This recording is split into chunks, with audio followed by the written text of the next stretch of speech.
Hello all of you, welcome back to my channel. मैं आज आप लोगों के लिए लेकर आ चुकी हूँ एक कलेक्टिव रीडिंग जिसका टॉपिक रहने वाला है उनकी नज़र में आप कैसे इंसान हैं। आपके जो पर्सन हैं, पार्टनर हैं, लव इंटरेस्ट हैं, उनकी नज़र में आप किस तरह के व्यक्ति हैं, किस तरह के इंसान हैं, किस तरह का आपका नेचर है और कैसी पर्सनालिटी है, ये हम उनकी नज़र से देखेंगे। रीडिंग जनरल है, कलेक्टिव है, सभी ज़ोडिएक साइंस के लिए है, हर उम्र के व्यक्ति के लिए है, टाइमलेस है। जब भी आप इस वीडियो तक पहुंचेंगे, जब भी आप इस वीडियो को देख रहे हैं, आपके साथ तभी रेजोनेट करेगा, फिर चाहे आप इस वीडियो तक कितने भी समय बाद क्यों ना पहुंचे हों। ओके, ये कलेक्टिव जनरल रीडिंग है, इसीलिए ओपन माइंडेड होकर सुनिएगा और ज़बरदस्ती अपने आप को रीडिंग में फिट इन मत कीजिएगा। जितना आपके साथ रेजोनेट करता है, रिलेट करता है, उतना ही एक्सेप्ट कीजिए and leave the rest. Okay viewers, और ये जो रीडिंग है व्यूअर्स, ये टाइमलेस है। जब भी आप इस तक पहुंचेंगे आपके साथ तभी रेजोनेट करेगी। उसके साथ साथ यहाँ पर ये रीडिंग सभी ज़ोडिएक साइंस के लिए है। रिपीटेडली और बार बार मैंने ये बताया है, इसीलिए इस बात के लिए आप अवेयर रहिएगा। ओके, यहाँ पर हम डाइस रीडिंग भी करेंगे, हम टैरो कार्ड्स भी रीड करेंगे टू सी कि उनकी नज़र में आप कैसे इंसान हैं। मेल फीमेल दोनों के लिए एप्लीकेबल है। ओके, मेल फीमेल दोनों के लिए एप्लीकेबल है। Let's start.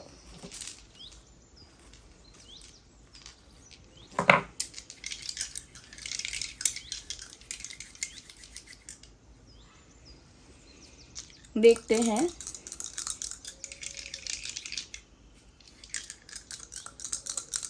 Think about the person, जिस इंसान के लिए आप ये रीडिंग देख रहे हैं उनके बारे में सोचिए।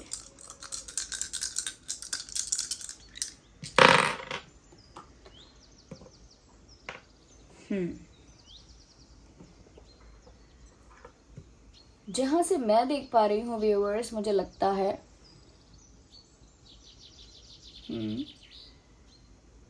कहीं ना कहीं ये जो इंसान है ये आपकी पर्सनालिटी को कुछ ऐसा समझते हैं कि आप एक ऐसे इंसान हैं जो फेयर हैं बहुत बहुत हद तक, या कोशिश करते हैं कि बहुत हद तक आप फेयर रहें।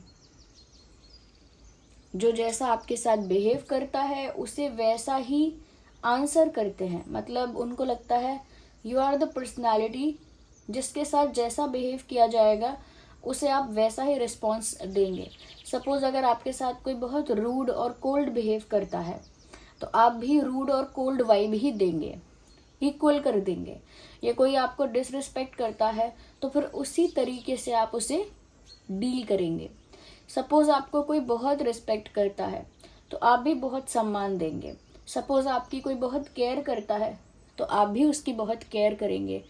और यहाँ पर जो चीज़ें हैं वो आपके लिए ऐसी हैं कि आप ना तो सबमिसिव होना चाहते हैं और ना ही सुपीरियर।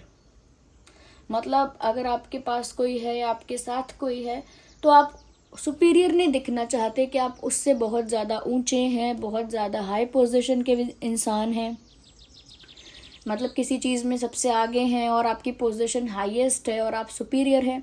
तो ना ही किसी को सुपीरियर बन के दिखाते हैं और ना ही किसी के साथ सबमिसिव बनते हैं कि अगर आपके साथ कोई है तो एकदम उसकी बटरिंग करने लगेंगे, बिल्कुल उसकी जी हुजूरी करने लगेंगे, वो जो कहेगा या कहेगी उसे हाँ कहेंगे, बिल्कुल बिल्कुल मतलब उस इंसान को इम्प्रेस करने के लिए सबमिसिव हो जाएंगे। वो चार बातें बुरी बोल देगा तो बुरा भी नहीं मानेंगे, तो वो सबमिसिव होना हो गया।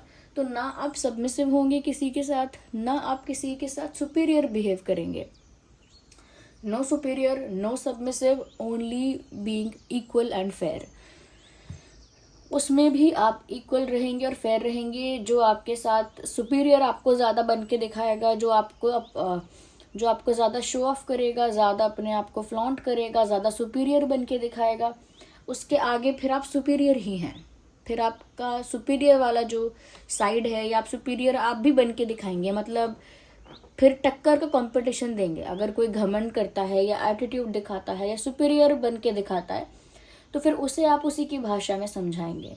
और अगर कोई बहुत सबमिसिव है, स्वीट है, थोड़ी बातें टॉलरेट कर लेता है, दूसरे की खुशी का ध्यान रख रहा है, तो आप भी उसकी खुशी का ध्यान रखेंगे और उसकी बातें टॉलरेट कर सकते हैं।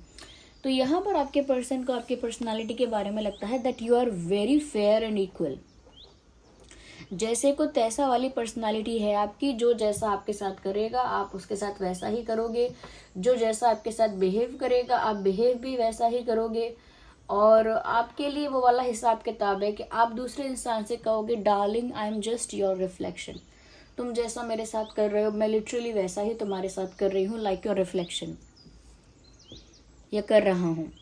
तो उनको ये बात आपकी बहुत हद तक पसंद है या नापसंद है कह नहीं सकते, क्योंकि ये उनकी नज़र में है कि आप ऐसे हो, उसमें पसंद नापसंद की कोई बात नहीं है। उनको लगता है बस कि आप बहुत ज़्यादा फेयर हो, और उनको ये भी लगता है कि सपोज़ अगर वो आपको डिसरिस्पेक्ट करेंगे तो आप भी फिर उसी भाषा में जवाब दोगे, और सपोज़ आपको ये बहुत रिस्पेक्ट करेंगे तो आप भी बहुत रिस्पेक्ट करोगे। या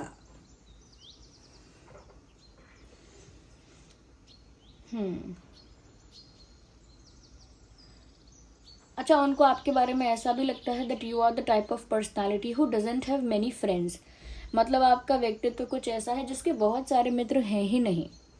ये आपको ज़्यादा दोस्त बनाना, बहुत ज़्यादा बड़ा ग्रुप बनाना, बड़ा फ्रेंड सर्कल, ये आपको पसंद ही नहीं है, ऐसा उनको लगता है। हो सकता है आपको पसंद हो बट उनको लगता है कि आपको ज़्यादा फ्रेंड्स बनाना, ज़्यादा बड़ा फ्रेंड सर्कल बनाना, ये सब आपको पसंद नहीं है। इनफैक्ट आपके एक दोस्त हो या दो दोस्त हो, जितने भी हो, क्वालिटी फ्रेंड्स हों, उनको लगता है you are the person who believes in quality not in quantity. Quantity में ज़्यादा नहीं होने चाहिए कि भाई हमारे 10 मित्र हैं, नहीं, क्वालिटी में होने चाहिए कि हमारे 2 फ्रेंड्स हैं लेकिन दोनों ही बहुत अच्छे हैं और दोनों ही जेन्युइन फ्रेंड्स हैं, ऐसे। तो उनको लगता है that you are someone who doesn't make a lot of friends, but whenever you make a friend you are a true friend. मतलब वैसे तो आप बहुत सारे दोस्त नहीं बनाते हैं, और जिसको भी आप दोस्त बनाते हैं फिर आप उसके सच्चे दोस्त बनते हैं। You are a true friend, okay. या तो क्वांटिटी वर्सेस क्वालिटी में आपके लिए क्वालिटी ऊपर है। फिर चाहे एक ही इंसान आपकी लाइफ में क्यों ना रह जाए, but you will not give place to other people जो आपके जेन्युइन फ्रेंड्स नहीं हैं, जो बस सो कॉल्ड फ्रेंड्स हैं, जो बस दिखावे के लिए फ्रेंड्स हैं, जो बस भीड़ को बढ़ा रहे हैं जीवन में, लेकिन उनका कोई अर्थ नहीं है, उनके होने ना होने से कुछ नहीं होता है, ओके। यहाँ पर व्यूअर्स आपके पर्सन को ऐसा भी लगता है आपके बारे में, या उनकी सोच जो है इंटरेस्टिंग। उनकी नज़र में व्यूअर्स आप एक ऐसे इंसान हो जो, इसे कैसे कह सकते हैं, अब ये बात वही आ गई। अगर आपसे जो प्यार करेगा, अगर मतलब आप जिसे प्यार करेंगे, अगर वो पलट कर आपसे प्यार ना करे तो बहुत टाइम तक उसको प्यार करते रहना आपके लिए वो भी टफ है। यस, आप लव लाइफ में भी या प्यार में भी ऐसे इंसान नहीं हो जो एक तरफा प्यार करते करते करते करते अपना जीवन पूरा सेक्रीफाइस कर दो। तो यू आर नॉट समवन जो एक तरफा प्यार करके फिर ज़िंदगी भर उस इंसान को चेस करे या उसके लिए रोता रहे या रोती रहे।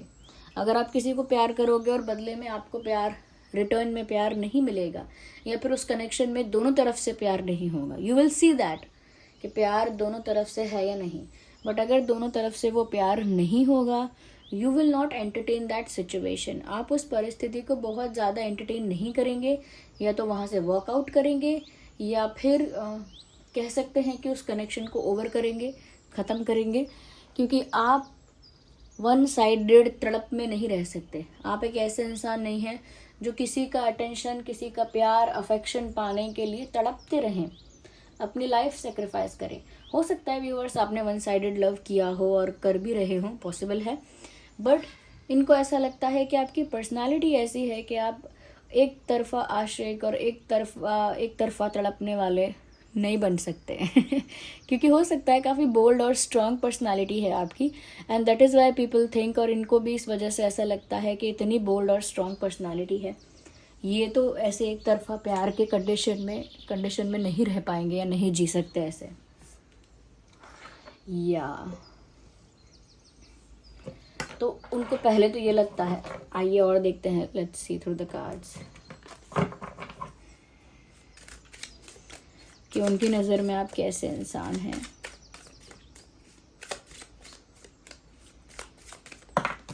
So one card popped out which is S of pentacles. क्या बात है व्यूअर्स, उनको आपके बारे में ऐसा लगता है कि वैसे तो आप किसी को कभी प्रपोज नहीं करेंगे, कभी किसी के लिए कोई ऑफ़र नहीं लेकर आएंगे, बट अगर आप कभी किसी को प्रपोज करते हैं या कभी किसी के लिए कोई ऑफ़र लेकर आते हैं तो ये बात पक्की है कि वो ऑफ़र जेन्युइन होगा, सॉलिड ऑफ़र होगा, सीरियस ऑफ़र होगा, बड़ा ऑफ़र होगा। यानी कि एक ऐसा इंसान या तो वो पहले किसी को अप्रोच करेगा नहीं, या तो वो पहले किसी को प्रपोज करेगा नहीं, बट जब करेगा तो फिर वो सब कुछ सच होगा, फिर वो सब कुछ सीरियस होगा, फिर वो सब कुछ जेन्युइन होगा। ओके व्यूअर्स, तो आपके बारे में ये बात उन्हें लगती है कि पहले से ऐसा नहीं है कि आप किसी से फ्लर्ट कर रहे हैं, फिर किसी से मस्ती मजाक कर रहे हैं, फिर किसी की तरफ अट्रैक्ट हो रहे हैं, ऐसा नहीं है। अगर आप सच में किसी को पसंद करते हैं और सच में अगर आप किसी को ऑफ़र दे रहे हैं कोई रिलेशनशिप का, फ्रेंडशिप का, तो इसका मतलब फिर वो सच्चा ऑफ़र है, उसमें कोई मिलावट है ही नहीं, उसमें इंटेंशंस भी अच्छे हैं, उसमें इमोशंस भी प्योर हैं, उसमें ट्रू इंटेंशंस हैं। तो यहाँ पर उनको लगता है कि वैसे तो आप ऑफ़र दोगे नहीं किसी को, वैसे तो आप किसी को ऑफ़र दोगे नहीं, लेकिन अगर दोगे तो फिर वो बहुत सीरियस और बहुत जेन्युइन होगा।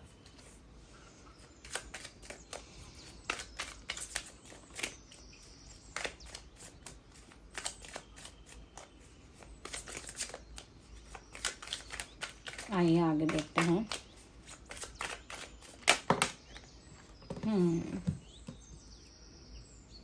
अच्छा, उन्हें ऐसा भी लगता है viewers that you are a very good decision maker also, मतलब आप बहुत अच्छे से फैसला लेना जानते हो। यू आर नॉट समवन जो लंबे समय तक कंफ्यूज रहेगा या कंफ्यूजन में रहने देगा खुद को। मतलब आप कंफ्यूजन को क्रिएट नहीं होने देते, कंफ्यूजन क्रिएट होता है तो बहुत जल्दी क्लैरिटी तक पहुंचते हैं। मतलब आपका दिमाग ही इस तरह से वर्क करता है कि फटाफट जो सही है उसके लिए फैसला लो। You are a very good decision maker. इसी से पता लगता है व्यूअर्स कि उनकी नज़र में आपकी पर्सनालिटी काफ़ी बोल्ड है, काफ़ी स्ट्रांग है।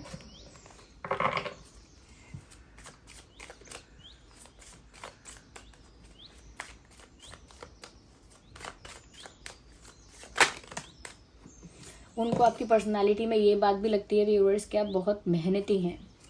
आप जो चाहते हैं उसे अचीव करने के लिए सिर्फ किस्मत के भरोसे नहीं बैठते हैं। In fact you do a lot of hard work. आप बहुत मेहनत करते हैं, बहुत समय देते हैं, बहुत अपनी एनर्जी इन्वेस्ट करते हैं, यानी एनर्जी इन्वेस्ट करते हैं, टाइम इन्वेस्ट करते हैं, अपने एफर्ट्स इन्वेस्ट करते हैं। तो एक हार्ड वर्किंग पर्सनालिटी हैं आप। आपको कुछ भी ऐसे प्लेट में सजाया हुआ परोसा हुआ नहीं चाहिए, या फिर आप उसमें विश्वास भी नहीं रखते कि किस्मत में होगा तो मैं इंतज़ार करूं बस। डेस्टिनी प्लेज इट्स रोल, मतलब जो भाग्य है वो तो अपना रोल प्ले करेगा ही, लेकिन आप अपनी मेहनत में कोई कसर नहीं छोड़ते हैं। तो आप एक ऐसे इंसान हैं जो हार्ड वर्किंग हैं, हार्ड वर्किंग है, पैशनेट है, जो भी पाना चाहते हैं, जो भी करना चाहते हैं उसके लिए बहुत मेहनत करते हैं, जेन्युइन एफर्ट्स अपने पुट करते हैं। कहीं ना कहीं उनको ऐसा भी लगता है दैट आप जो पाना चाहते हैं उसके लिए इतनी मेहनत कर देते हैं कि उसे पाके ही रहते हैं। या तो उनकी नज़रों में आप एक हार्ड वर्किंग पर्सनालिटी हैं, हार्ड वर्किंग पर्सनालिटी हैं, एक गुड डिसीजन मेकर हैं। वेल ये क्या है? 6 ऑफ वैंड्स। इंटरेस्टिंग व्यूअर्स, देखिए यहाँ पर 6 ऑफ वैंड्स का कार्ड आ गया। लिटरली ये विक्ट्री की बात है। उनको आपकी पर्सनालिटी ही विनर वाली लगती है। You are born to win the situation, you are born to win the battles. आप सारे बैटल्स जीतने के लिए ही बने हो। आप हर परिस्थिति में आगे निकल कर आकर उभरने के लिए बने हो, एक शाइनिंग स्टार की तरह। क्योंकि यहाँ पर ऐसा लगता है that you are very victorious. आपकी जो वाइब है, पर्सनालिटी है, आपका जो सोचने का नज़रिया है वो एक विजेता जैसा है। मतलब आप एक लूज़र की तरह या फेलियर की तरह कभी सोचते ही नहीं हैं। Okay, you always try to win and you always, मतलब आप इस तरह के इंसान उनको लगते हैं दैट आप सिचुएशंस में जीतते भी हैं, और इस तरह की जीत नहीं जो सिर्फ आपकी जीत है। Even people like to see you win, मतलब लोग आपको जीतता हुआ देखना भी चाहते हैं। लोगों को खुशी होती है जब आप जीतते हैं, या आपको लोगों का सपोर्ट मिलता है, लोगों का साथ मिलता है। मतलब एक ऐसी पर्सनालिटी, जैसे कोई पॉलिटिशियन होता है, कोई पॉलिटिकल लीडर होता है, तो उसको कुछ उसके फॉलोअर्स होते हैं, और हमेशा वो फॉलोअर्स उसको सपोर्ट करते हैं या हमेशा उसका साथ देते हैं, या वो पॉलिटिशियन जब जीत जाता है तो वो फॉलोअर्स बहुत खुश भी होते हैं। इस तरह का मुझे लगता है कि आपके पास लोग आपको शायद एडमायर करते हैं, आपके पास उतना अटेंशन है, पसंद करते हैं लोग आपको उतना। So this was the reading. उनकी नज़र में आप ऐसे इंसान हैं व्यूअर्स, और ये कुछ हमने देखा यहाँ पर। आई होप आपके लिए हेल्पफुल और रिलेटेबल रही है। अगर इस रीडिंग ने थोड़ा भी गाइड किया, हेल्प किया, वीडियो को लाइक करें, कमेंट करें, शेयर करें, सब्सक्राइब करें, बेल आइकन को प्रेस करें। चलिए मिलते हैं अगली रीडिंग में, तब तक के लिए bye bye family, love you all, take care.